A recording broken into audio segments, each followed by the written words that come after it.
A paz do Senhor, amada Igreja de Cristo, nesse Zap da Paz, eu gostaria de falar apenas o início do segundo versículo do capítulo 3 do profeta Abacuque, quando ele diz: ouvi, Senhor, a tua palavra e temi.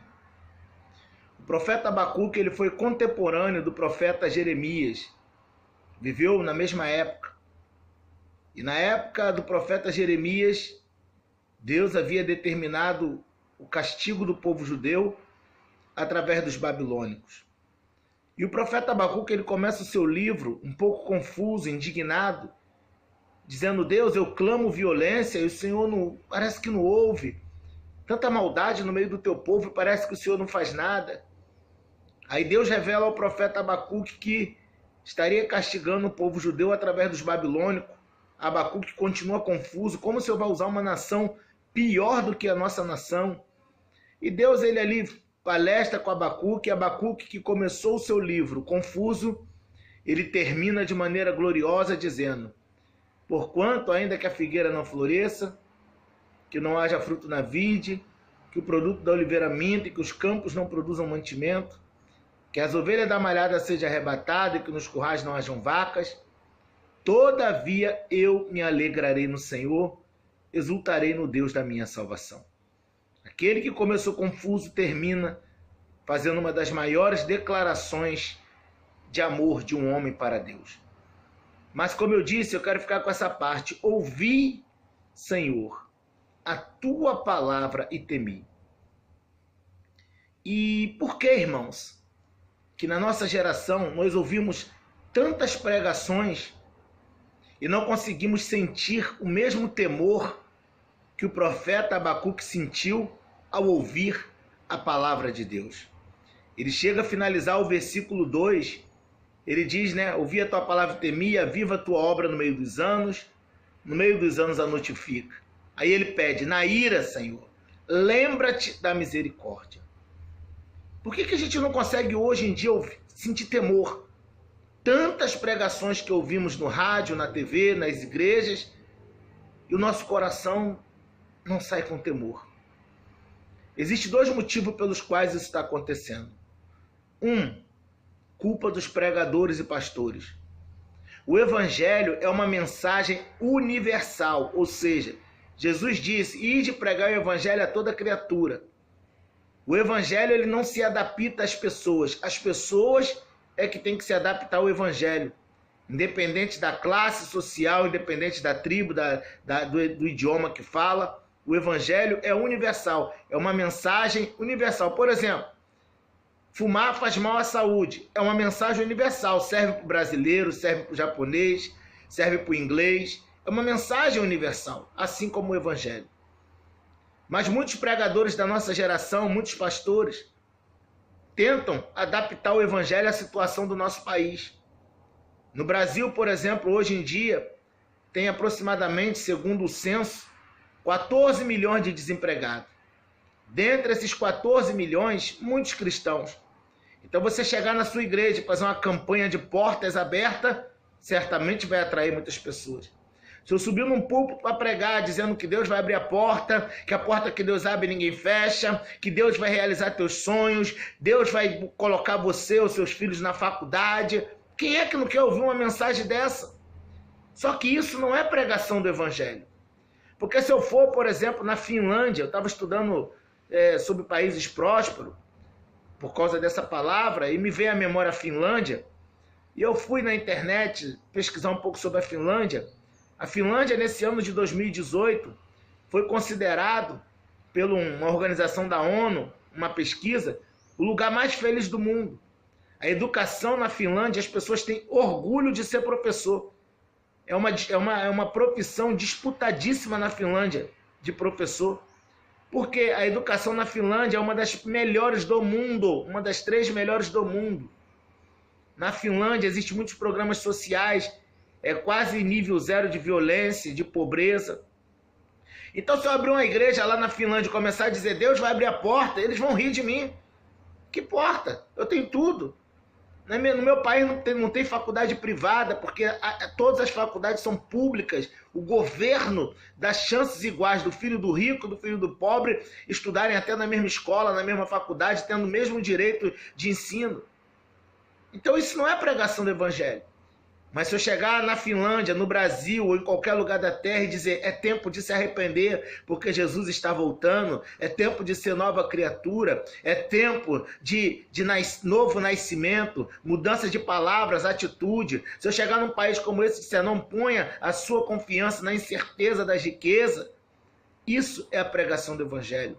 É tempo de perdoar, é tempo de pedir perdão, é tempo de se afastar daquilo que abomina aos olhos do Senhor. Isso eu posso pregar em qualquer lugar da terra. Mas esse tipo de pregação, muitas das vezes, não atrai multidões. Esse tipo de pregação, muitas das vezes, não vai me fazer receber muitos convites, uma boa oferta. Chegar numa igreja e dizer que Deus está indignado com os pastores infiéis, que estão se alimentando da gordura das ovelhas. Em muitas igrejas, o pastor não vai deixar mais eu pregar. Pastores que não têm amor, pastores que não querem saber da ovelha só no dia do dízimo. Como eu vi um testemunho de um rapaz, uma pessoa falou comigo que um parente de um crente estava revoltado, que o seu parente estava internado e o pastor só foi visitar no dia de recolher o dízimo. Então, irmãos, se eu pregar essas coisas em muitas igrejas, muitos pastores não vão querer me ouvir, muitas igrejas não vão querer me ouvir, mas essa é a verdadeira pregação do evangelho. Jesus está voltando. Deus sabe que nós temos sonhos das nossas necessidades materiais. Por isso Jesus dizia, vosso Pai sabe o que vos é necessário. Se você faz uma faculdade, continue. Se você trabalha, que Deus abençoe seu trabalho. Mas o teu alvo tem que ser Cristo. Jesus dizia, não junteis tesouro na terra, porque onde tiver o teu tesouro, estará teu coração. Então, meus irmãos, muitos pregadores não querem falar o verdadeiro evangelho. Porque João Batista veio lá no deserto, no Rio Jordão, dizendo, produzi, pois, frutos dignos de arrependimento. No Evangelho de Marcos, capítulo 1, diz que assim que João Batista foi preso, Jesus começou a pregar lá na Galileia, dizendo, arrependei-vos e crede no Evangelho. A Bíblia diz no livro de Atos, capítulo 3, que quando Pedro fez o seu primeiro discurso, ele disse, arrependei-vos e cada um sejam batizados em nome de Jesus. O que eu quero dizer com isso? João, Jesus e Pedro. 3 pessoas diferentes, mas que pregavam uma mesma mensagem porque estavam no mesmo espírito. Arrependimento. Se no tempo de Jesus já era necessário arrependimento, imagine nossos tempos hoje. Imagine hoje em que muitas coisas têm entrado dentro da casa do Senhor. Muitas coisas têm colaborado para as pessoas viver uma vida de aparência. Aparência de piedade, como diz Paulo, de santidade, mas por dentro cheio de podridão, como Jesus falou a respeito dos fariseus. Ornamentado por fora, mas por dentro cheio de podridão, como um sepulcro caiado. Então esse tipo de mensagem muitos não querem pregar. Porque não vai ter retorno. Então por isso, irmãos, porque nós somos formados de corpo, alma e espírito. O espírito é aquilo que nos liga a Deus. Por isso a Bíblia diz, adorar a Deus em espírito e em verdade, mas a alma é a sede dos nossos sentimentos, vontades, do nosso intelecto. É a alma. A pregação do evangelho verdadeiro é aquela que faz você sair da igreja pensando como está a tua vida. Como aquele homem que diz, alma, tem muitos bens e depósito, come, bebe, folga. E naquela mesma noite o Senhor lhe falou, louco, esta noite pedirão a tua alma e o que tem preparado para quem será. A verdadeira pregação do evangelho é aquela que você sai da igreja pensando como está o teu caminho na presença de Deus, como está o teu coração, porque a Bíblia diz em Provérbios 4, 23, sobre tudo que se deve guardar, guarda o teu coração. É aquela que te faz pensar na tua comunhão com Deus. É aquela que te deixa intrigado, será que realmente eu estou agradando a Deus? É claro, irmãos, que Deus sabe que tem dia que nós estamos feridos. Vai ter dia que Deus vai usar alguém sim, falando que Deus está contigo, Deus vai te dar vitória, Deus tem visto as tuas lágrimas. Deus, ele sabe da nossa necessidade, mas é só isso. É só vitória. É só campanha de porta aberta. É só campanha da prosperidade. Não. Isso não é o evangelho. Então, o primeiro motivo, porque muitas pregações que ouvimos não geram temor em nossos corações. Porque verdadeiramente não é a pregação que Jesus determinou. Não é o evangelho verdadeiro. E o segundo motivo, às vezes o pregador, o pastor está até falando a verdade, sim. Às vezes a mensagem realmente é verdadeira. Mas sabe por que muitas das vezes não sentimos temor? Por causa da dureza de nossos corações. Às vezes é a dureza dos nossos corações. E Hebreus diz, se ouvirdes hoje, Hebreus 3, a voz do Senhor, não endureçais o vosso coração. Então, às vezes, nosso coração está endurecido. Tem pessoas que até usam erroneamente um versículo da Bíblia para se justificar. Ah, irmão, o pregador pregou, a irmã entregou um recado de Deus para mim, mas não senti de Deus não testificou no meu coração, porque a Bíblia diz que um espírito testifica com o outro. Olha, esse versículo está lá em Romanos 8,14 em diante, que fala que nós recebemos um espírito de adoção, que clama, Abba, Pai. E esse espírito que nós recebemos testifica com o nosso espírito que somos filhos de Deus. Não tem nada a ver com ouvir a pregação. Se Deus estiver falando verdadeiramente, meu coração estiver endurecido, eu nunca vou achar que é Deus. Por isso, lá na igreja, a Laodiceia, Jesus mandou um recado através de João. Eis que estou à porta e bato. Se alguém ouvir a minha voz, abrir a porta, eu entrarei, cearei com ele, ele comigo. Então Deus está à porta batendo, mas se tivermos com o coração endurecido. E existem 3 situações que contribuem para que às vezes rejeitemos a palavra de Deus.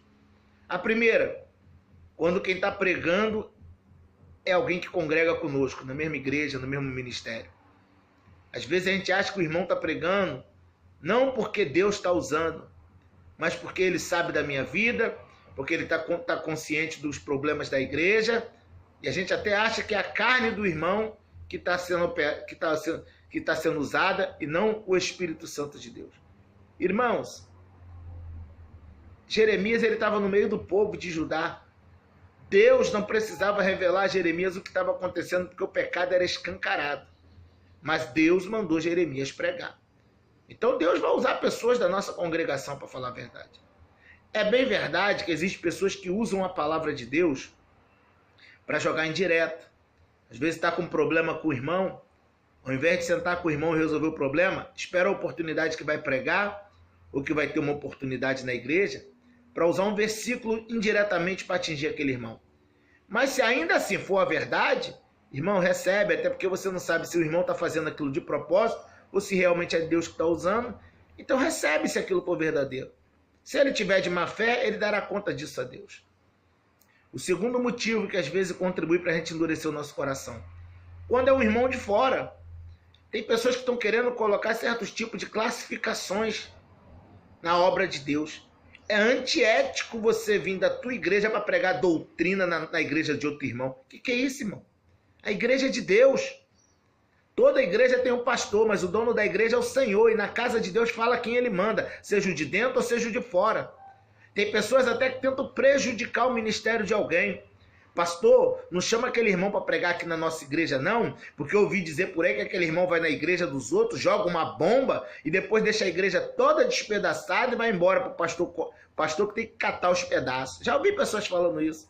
Sabe o que é isso? É porque certamente aquele irmão prega a verdade e aquela pessoa não gosta de ouvir a verdade. Aí tenta até mesmo atrapalhar o ministério do irmão. Eu digo uma coisa, o pastor que prega a verdade, se alguém da sua congregação prega uma palavra verdadeira, ele fica feliz, porque ele vai dizer, eles aprenderam correto. O próprio apóstolo João dizia que ele não tinha alegria maior do que essa, de saber que os seus filhos andavam na verdade. Ele falava da igreja. Quando o pastor prega a verdade, alguém de fora vem trazer uma palavra verdadeira na sua congregação, ele também fica feliz, porque ele entende que Deus trouxe um de fora para confirmar o que ele já estava ensinando durante todos os dias. Então, o pastor que murmura contra a pregação verdadeira, certamente tem alguma coisa na pendência com Deus. E o terceiro motivo, para finalizar, que contribui muito para a gente, às vezes, endurecer o nosso coração e não querer aceitar aquela verdade, é quando quem está pregando não anda na verdade. O próprio Senhor Jesus, ele fala em Mateus 23, que na cadeira de Moisés estão assentados escribas e fariseus.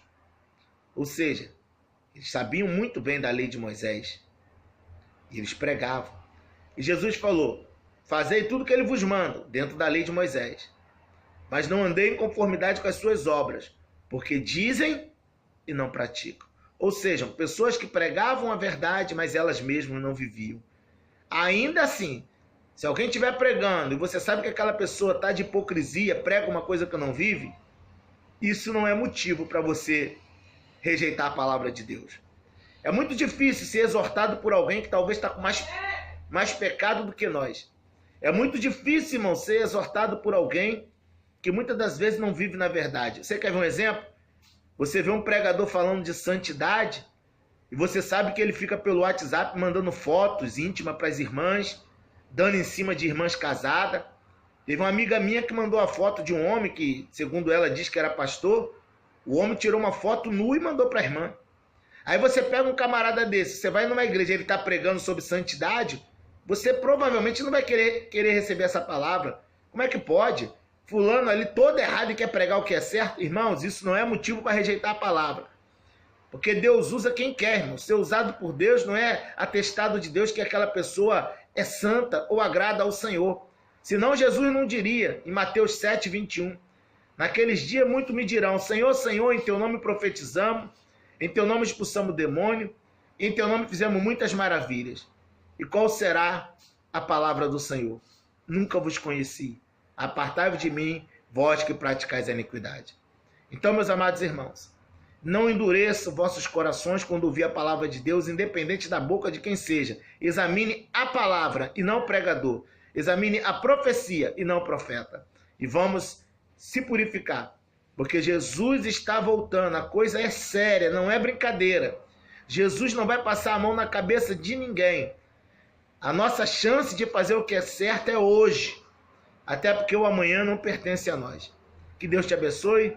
Fique com essa palavra. Compartilhe se você concorda. E até o próximo Zap da Paz.